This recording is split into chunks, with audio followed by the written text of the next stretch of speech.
All right. Well, thank you all for joining today. My name is Darian Johnson, and on behalf of the NFL, United Way Worldwide, and the Character Playbook team here at Everfi, I'd like to welcome each and every one of you to our second Character Playbook Black History Month series event. Sometimes individuals may forget this, but we must remember that Black history is American history. To the teachers and the students who are already a part of our Character Playbook family, this event series is meant to bring some of the concepts of Character Playbook to life through a different lens, showing the struggles and achievements of leaders from the past and the present. Anyone interested in bringing Character Playbook to your school, please send us an email at characterplaybook@everfi.com. That's characterplaybook@everfi.com, and we're happy to assist. When it comes to civic engagement, 2020 was certainly a historic year for America, from a global pandemic to police killings of unarmed Black people, to intense but much needed social justice reform conversations, and so much more. Through all of this, the importance of voting was once again brought to the forefront of American life. In our session last week, we discussed the history of voting in America. Today, our focus will be on the role that sport, athletes, political figures, and community advocates played in 2020 and in the years prior. Our distinguished panelists will be providing you with a brief history of the impact of public figures on voting in America in 2020. So now let's meet some of our panelists. So our first panelist, Diahann Billings-Burford, who has spent her career working and lifting up diverse communities. Diahann Billings-Burford, who has spent her career working and lifting up diverse communities as the CEO of RISE, a national nonprofit that educates and empowers the sports community to eliminate racial discrimination, champion social justice, and improve race relations. During the past decade, Diahann has held senior positions in New York City, government, and subsequently at Time Warner, serving some 5 years in each post and handling of challenging mix of responsibilities. At various stages of her career, Diahann's experiences have been in deeply diverse communities and in executive offices with government agencies and education initiatives with youth, elderly, and disadvantaged, in innovative startups, and in both publicly funded nonprofits and privately sponsored for-profits. Our second panelist is Eleina, a political strategist and education advocate focused on advancing equity, inclusion, and justice for all. She is the founder of Lead to Achieve, LLC, a full-service public affairs, strategy, and education consulting firm, and is a former political director for Warnock for US Senate campaign. Our next panelist is Nate Solder, a two-time Super Bowl champion, current offensive tackle for the New York Giants, former first-round pick in the 2011 NFL Draft, Walter Payton Man of the Year nominee, and community advocate. Our final panelist is Byron Jones, who has been an All-Pro and Pro Bowl selection, a current defensive back for the Miami Dolphins, a former first-round pick as well in the 2015 NFL Draft, and an advocate for the community as well. And of course, what would be a panel without a fantastic moderator? And just as he did as wonderfully last week, today's moderator leading this conversation is the curator of sports at the Smithsonian National Museum of African American History and Culture, Dr. Damion Thomas. Dr. Thomas, it's on you. Take it away. Thank you. It is a pleasure to be here, and I'm looking forward to this engaging conversation. Let's jump right in. And I want to start with Diahann in terms of your work, which really sits at the intersection of sports and politics. Can you share with us something about your career path that has helped inform and reinforce your belief in the power of sports as a vehicle for change? You're muted. Thank you so much. Absolutely. I think so first, thanks for having me here. I think the shorter answer to that is twofold. One, I think primarily when I was younger, I learned a lot about being a leader on the playing field. And that has really carried over into, the three different sectors that I've worked in. But I think the real answer to your question is told better. RISE, we have a Champions of Change up virtually. And one segment of that, we call it the Road to Progress. And it really shows that for the past at least 100 years in our country, right, there has been a very clear connection between the sports community and our country progressing and becoming a more inclusive place. And so I think the history tells its own story. Um, and then for me, again, in this current post, we seek to make change. Same way I sought to make changes when I was opening charter schools in Brooklyn. I'm a Brooklyn girl, and I just wanted for there to be better options for kids in Brooklyn. And so I think that that same like understanding that you can be a vehicle for change and you need to step up, that comes from sports. And then last thing I would say is I tell people all the time, I think in on team sports, one of the things is folks get to see the possibility as our country is trying to figure out what does it mean to unify.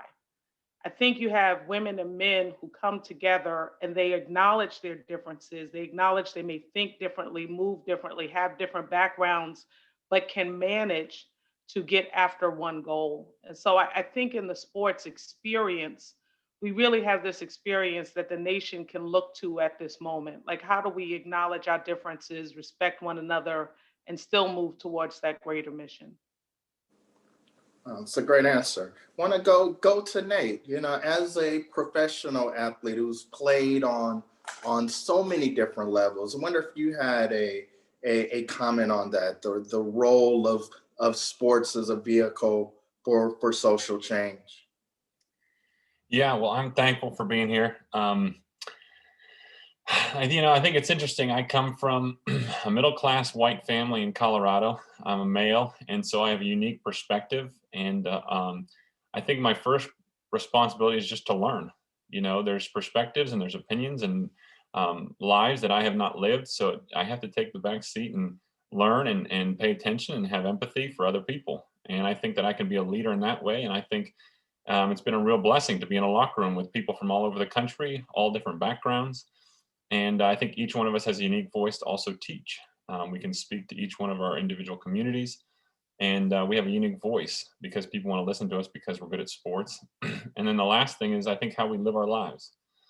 The men that we are, the way that we go about our business, and the way that we treat other people. And I think that that gets highlighted because we're on TV for sports, but I think that it's important and one of the critical factors of how we relate to each other. I think that's a really good point. You talk about the locker room as this sort of place where people from all walks of life and backgrounds come together for a common goal. But then you also get a chance to see the world and life from other people's perspective. And I think, Eleina, you have a similar opportunity in your world of politics, where you have to reach out to people who have different views and different beliefs and ideas and find different ways to share your message with different audiences. I know that you've partnered with athletes and done things in the sports world to kind of help you in your chosen field of politics. Can you tell us more about that? Absolutely. Thank you for having me today also. So I think, as mentioned before, the intersection of sports and civic engagement is not a new concept. I think right now there's just a huge push to engage more constituency groups, right? To include everyone and make sure everyone has a seat at the table, because ultimately we all deserve to have a voice in these conversations. But we've never seen this level of organization before. I think 2020, the pandemic, racial injustices appear to just be the tipping point for many athletes and constituency groups. We saw the WNBA was one of the first ones to come out and organize and speak out against injustices, rally fans to vote for Warnock, and just serve as disruptors and not fear any backlash for standing up for what's right. Because at the end of the day, they go home, they have families, they have neighbors, they're real people who have real issues that matter to them.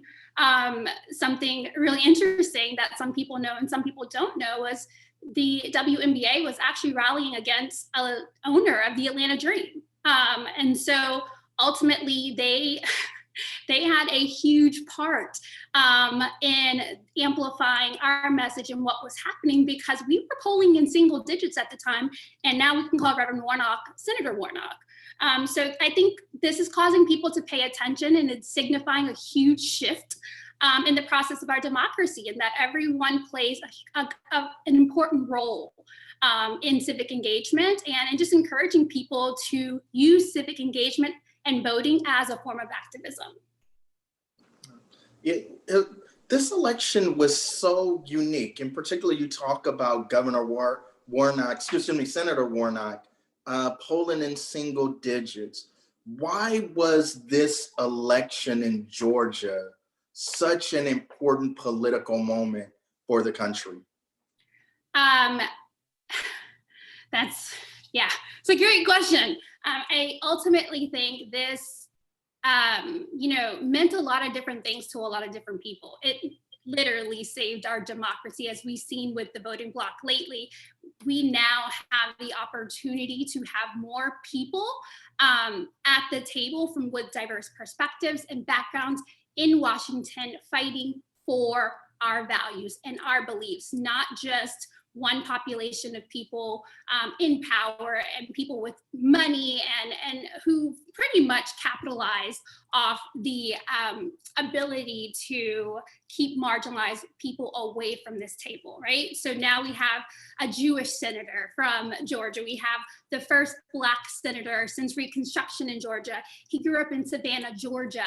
And you think about just his family and his experiences, and now having that opportunity, that meant a lot of things to a lot of people all over the country. And so we saw what happens with that collective bargaining when everyone chips in to fight for the greater good and that bigger goal. We all win together. And the message that I think resonates with me the most from the results of this election is that there are more things that bring us together than divides us. Cool. Byron, let's bring you into the conversation. Let me ask you an introductory question. What responsibilities do athletes have as it relates to politics and standing up for social justice? I think, as many people know, we have this incredible influence just in society as athletes. We're kind of put on this big stage. Everyone watches us on Sunday. People are tuned into the news on our Instagram, on our Twitters. And with that comes responsibilities. And one of the things that we've learned in the Miami Dolphins is if we come correct, if we study, if we talk to the right people, the right groups of individuals, activists, we can have some incredible change. And obviously people who watch football, they're football fans, but if you can kind of, relate what we do to what's happening in society, I think you can have a really major impact in influencing people to not only engage in politics, but also understand it, appreciate it, especially on a local level. That was one of our biggest pushes.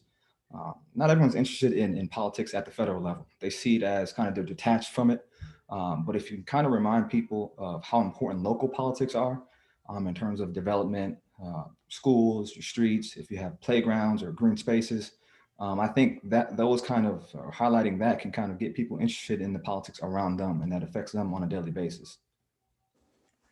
Good point. I want to ask a follow-up to that, because one of the things that can happen when you become socially engaged and civically engaged is that often the media, the fans will tell you to just be quiet and play football. Will say that you are intruding or speaking out on things that have nothing to do with your chosen career and your chosen profession.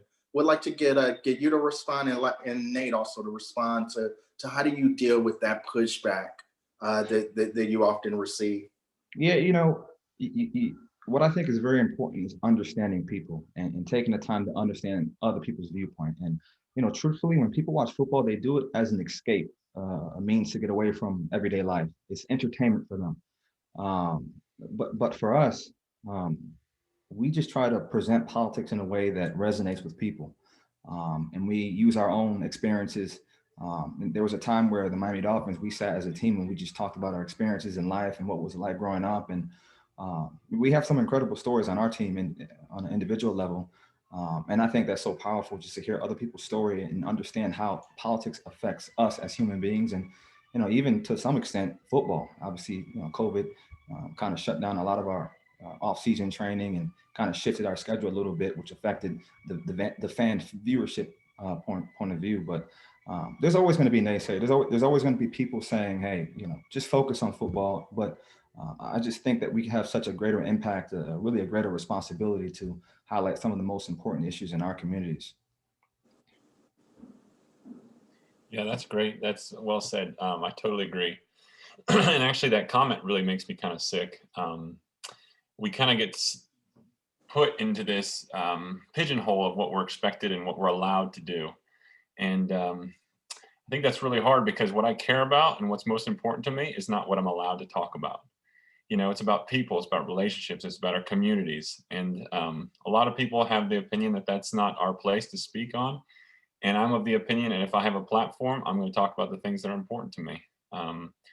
And I think that comes at a personal cost. I think in a culture where everything's about self-promotion, I think self-sacrifice and the chance that that's not going to be the best for me, but it's going to be the best for those people that don't have a voice. And that's where I stand on that. Diahann, you get an opportunity to work with people like Nate and Byron and the athletes in the NFL around these issues. Can you tell us more about these partnerships that you have that help amplify the voices of athletes? Yeah, so I want to say, I think Nate and Byron are being modest, and I love that about both of them. I think that Nate mentioned earlier his primary goal is to listen. And I think it's very important that with the platform he has, like Nate won't say it, but I'm going to say it. So we had a wonderful event with students last year, and Nate and Tiki Barber that came on their own time, no compensation. Even as Nate was making a decision about whether he was going to play last season or not. And, that's a very personal decision. It involved his family, it involved his livelihood. And so in the midst of that, and let's be clear, I don't think it is easy to be, as Nate said, a white, middle-class, straight man having these conversations. And so last year he had a conversation virtually with Tiki and a bunch of students with us about the concept of equity versus equality, something that could be very uncomfortable for folks, right? Like getting down to it, not talking about niceties, but just being real about things. And then Byron, I'm going to say with the Dolphins, listen, the Dolphins even came out this year with a film that even maybe agitated folks at the NFL. And they made a clear statement about what was important to them, how they wanted to deal with these issues, what was going to matter, how they were going to measure success. And so I just want to take this moment again, because I know both of them move with humility, but this is part of what we mean when we say folks can use their platform. We're not talking about necessarily using a platform to only push your personal brand, but we are saying, get in touch with what matters to you as an individual, be truthful about that, and have the courage to follow up on that. And so I think that, I could answer that question about Rise. Listen, NFL put out NFL votes this year. We trained over 10 clubs in this. We had amazing success. One of the clubs that we had a civic engagement session was the Chiefs. And from that, they turned Arrowhead into a polling place. And that came at a significant cost to the Chiefs and individual players on the Chiefs.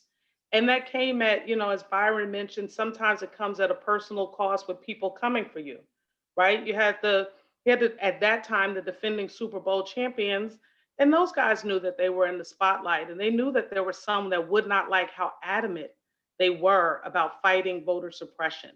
And so I think there has been, Eleina said this incredibly well, this has been this incredible year of folks really looking at democracy and saying, actually, it's not a democracy if I can't participate. So what do I have to do to be able to participate?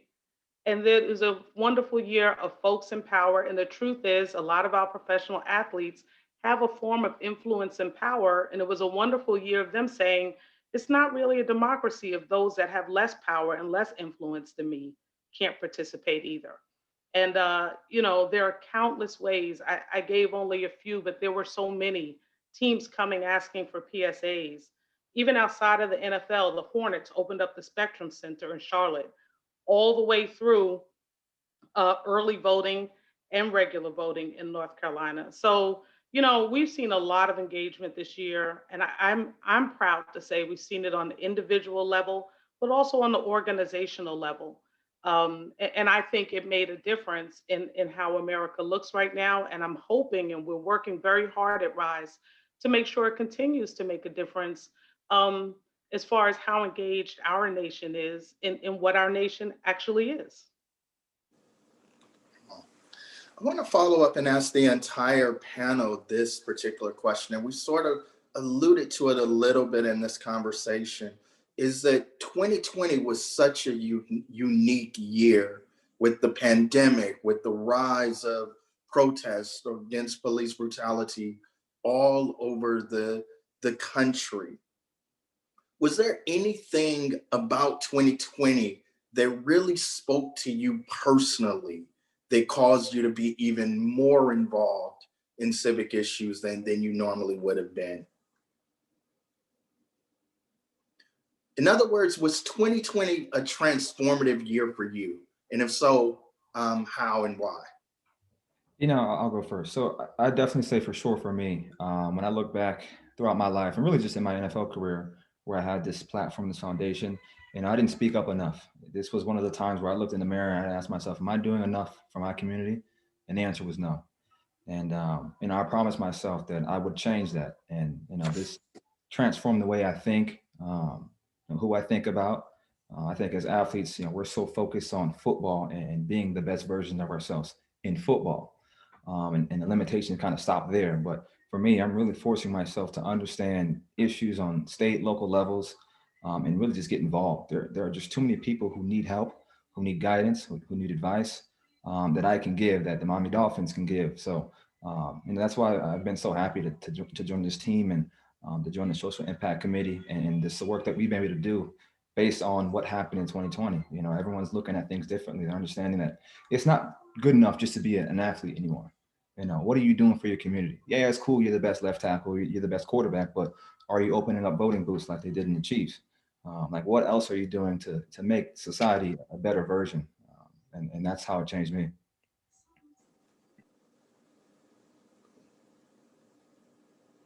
I want to move on to the next question. And these are great answers. And I see that we have some questions in the question and answer chat. And I'm gonna ask some of those as well. So if you have some, please make sure you put those in the question and answer space.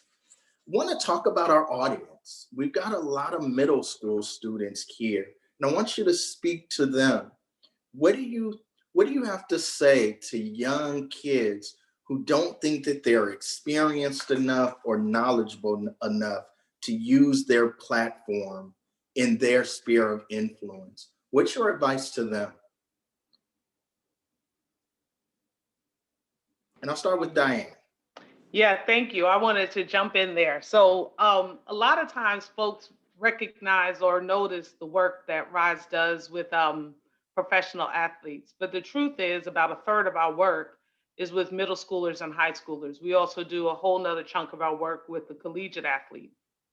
And so I think there is tons that middle schoolers and high schoolers can do.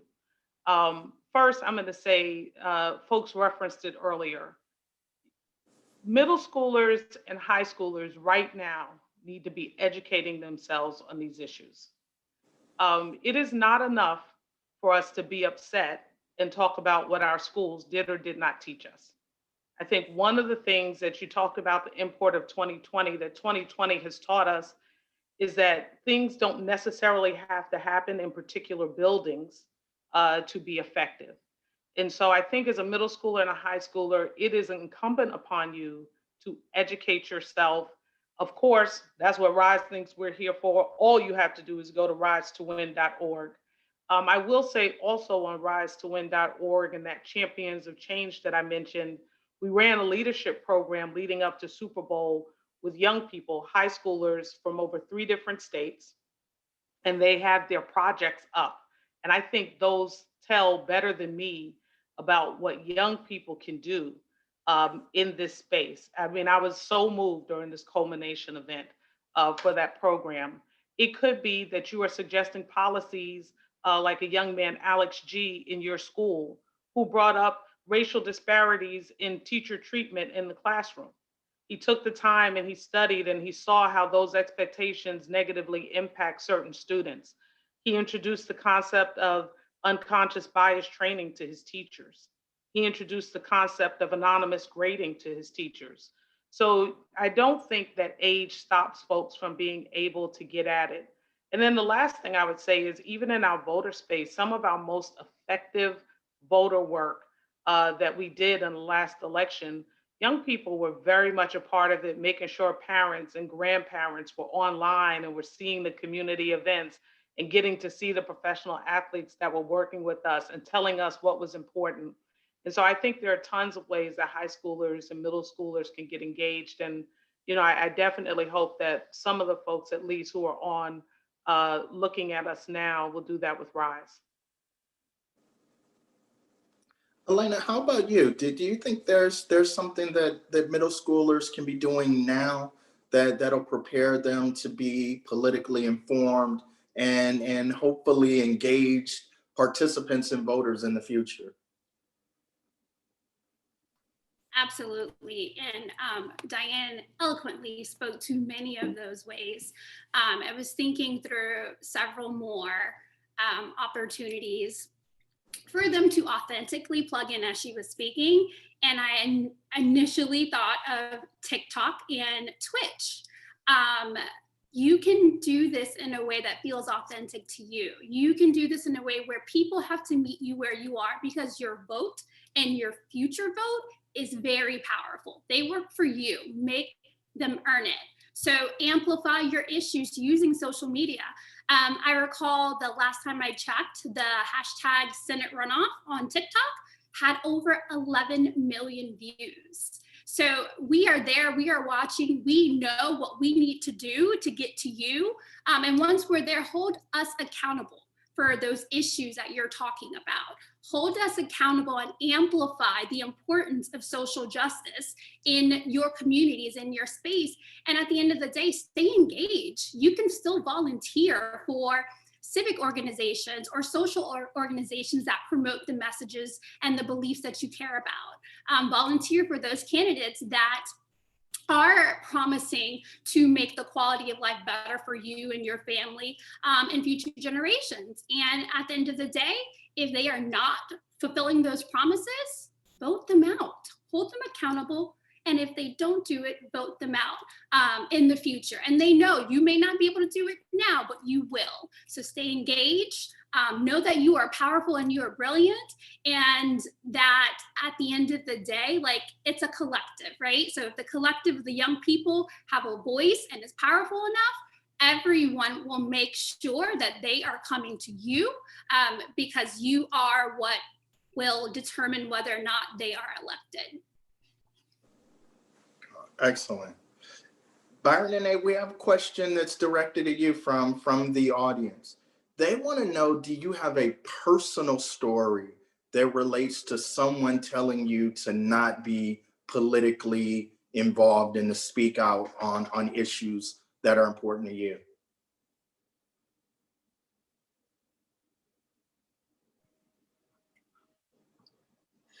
No, I don't have a personal story. Actually, quite the opposite. I think that I've had a lot of opportunities to speak about these things and have gotten praise for them. So I guess that gives me that sense of the privilege that I've already been given. And I do think one of the things I was thinking of for middle schoolers is really the same for me. And that's to ask what's important to other people and then close your own mouth and listen to what they have to say. And I think that's been really important for me. And that's been my experience, is getting to know people. And like Ms. Rain said earlier, we have a lot more in common than we have different. And so when we can listen and pay attention to what other people need and want in their life and their experiences, it's been really helpful and beneficial to me. You know, I can't speak to a specific scenario, but you kind of feel it just through your comments. You know, I remember I posted something maybe like my year or two in the National Football League, and I got some comments. Hey, you played terrible last week. Focus on football. Those type of comments. And it kind of gives you the feeling that, okay, these people just want me for my athletic ability, my entertainment value. But like Nate said, I mean, when you have these conversations with your teammates and you understand what's important, you get a lot of comments and a lot of confidence through that. Just spending time to talk to people and understand what issues are most important, and kind of aligning yourself with those issues as well. And speaking back to the advice I'd give a middle school kid is just to learn as much as possible. You can't focus and rely just on what you're being taught in class. You have to go beyond that. You have to understand ways in which America has oppressed certain groups through housing policies, immigration, economic policies as well. And it gives you a better sense of where we are now and how we can have a better union going forward. So I just encourage you guys to take up that personal responsibility to learn outside of the classroom. You have to, because you're only being taught just a core amount of subjects, and you're going to have to go beyond that sphere if you really want to understand and really want to be effective in this space. One thing that's important to us at the Miami Dolphins is coming correct. But in order to do that, you have to learn. You have to, talk to superintendents, talk to principals, talk to the kids, and that gives you a better vision, a better idea of how to make that system better for not only you, but obviously the community that you serve. So I encourage you young individuals to take that personal responsibility to learn outside of the classroom. One of the questions in the chat is about the WNBA and why has the WNBA been at the forefront of leading athletes into social engagement? So I want to ask that question specifically and then add my own question as well. Is there a special message that you have for the girls who are on this call as we see women moving into more opportunities and more positions of leadership in the political realm?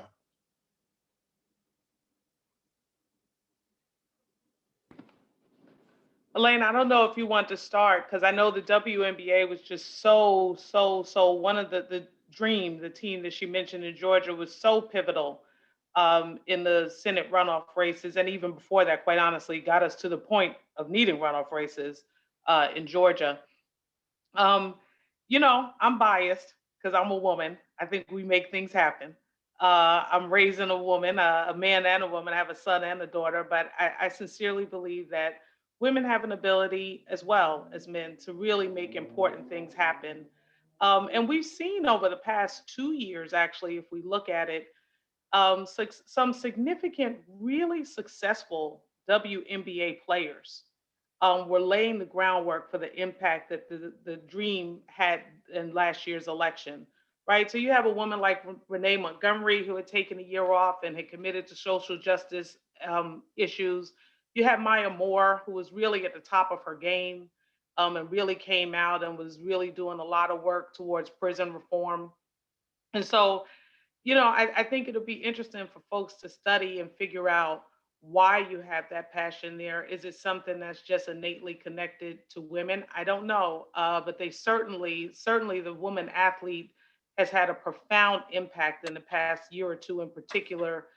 We can think it doesn't always have to be leaving your career or taking up more of your time. I think Naomi Osaka and the 7 masks that she wore as she won, the US Open probably had such a profound impact. Eleina, when you talk about social media imprints, the imprints of her in those masks every time she came out to play were off the charts. And so, clearly we've seen a year, and I would even say 2 or 3 years of women athletes really stepping up. And I think we're going to continue to see that with the Olympics coming. You've got some athletes like Gwen Berry and others who are challenging something called Rule 50 that is almost requires Olympic athletes not to engage in acts of advocacy during their time of competition. And that's coming under fire. And there too, you have a lot of female athletes who are just not accepting that as the status quo and who are fighting it. So I think we've seen what some of what they have done, but I don't even think we've seen the majority of what women athletes are going to do in this social justice space. Yeah, again, Diahann said it perfectly. It feels like, again, that tipping point happened in 2020. It feels life or death for so many of us now. It feels like this will impact a generation. This will impact so many that we will never meet. And it's now our time to stand up and build something new. And we can't do that unless we are all participating, right? If we want a better future for the next generation, everyone has to be engaged. And we saw the power of what happens when everyone is engaged. And now we're building that new future. I think it's that momentum is not going to shift. I think we saw what happens when we elevate Black women and women of color to these positions of power. We get things done. We have the ability to do much more than we've been allowed to in the past. So now that this new lane is opening up and we're seeing these shifts, I think this movement is now such an all-encompassing collective. It's not just women, it's not just athletes, it is everyone coming together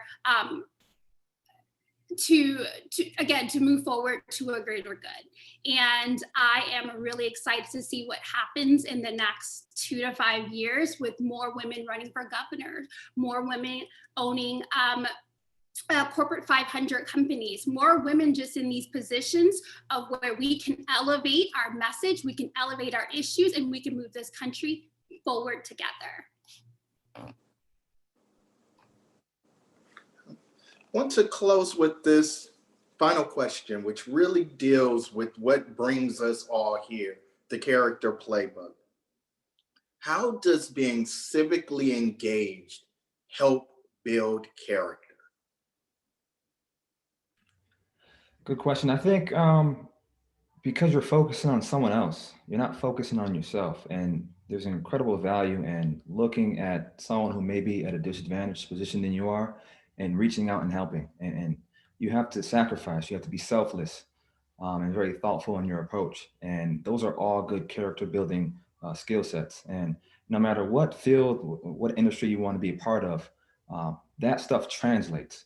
And that's just going to make you a successful business person, a successful husband, wife, a successful daughter, son. These relationships that you have to maintain and have to grow to be effective in the space. I think it just permeates and carries over to any aspect of your life. And that's why I certainly encourage this community activism for anyone, really, because the benefits are not only just for you, it's for other people. And you can see it, you can notice it, and it has an impact.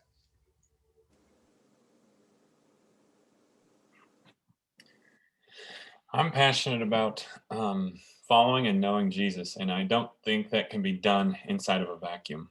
That's only done with other people that look different than you, other people that think different than you, and other people that are kind of contradict you and show you that, all the things that you may think are not right. And so that's been my passion. I think that that's what it builds when you're in communities with all sorts of types of different people. And I think that that is one of the greatest characteristic trait you can have.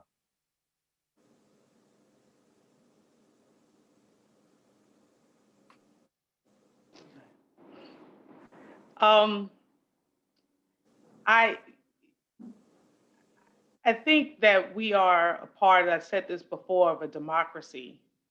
And a democracy requires that if you're really going to be engaged in it, folks have got to think about what the common good is. And if you think about the common good and you act from the common good, to me, that's civic engagement. And to me, that's character. What are you doing? As John Wooten said, character is what you do when nobody's watching. What do you truly think is the common good? What do you think is the best for everybody?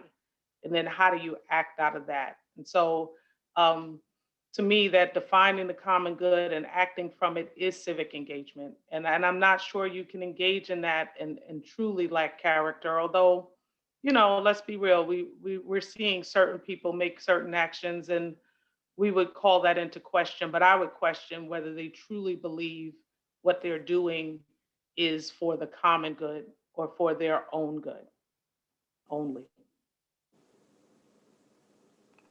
I think, as teachers sometimes put it, those teachable moments, civic engagement presents those real-time, real-life teachable moments, an opportunity to express empathy, an opportunity to show compassion for other people and their perspective, and work towards, as Diahann said, that common goal of just bettering not just the quality of life for you, but everyone around you. Wow, what a great panel. I'm really excited to have been a part of it. It certainly helped us think about what athletes are doing and can do. And it nicely complements what we did last week, where we started with the history of voting rights. And I think it's a perfect lead-in to our program next week, which will focus on students and what they can do where they are to help be more civically minded and engaged. And I want to thank all of you for being with us here today. Thank you so much. See you.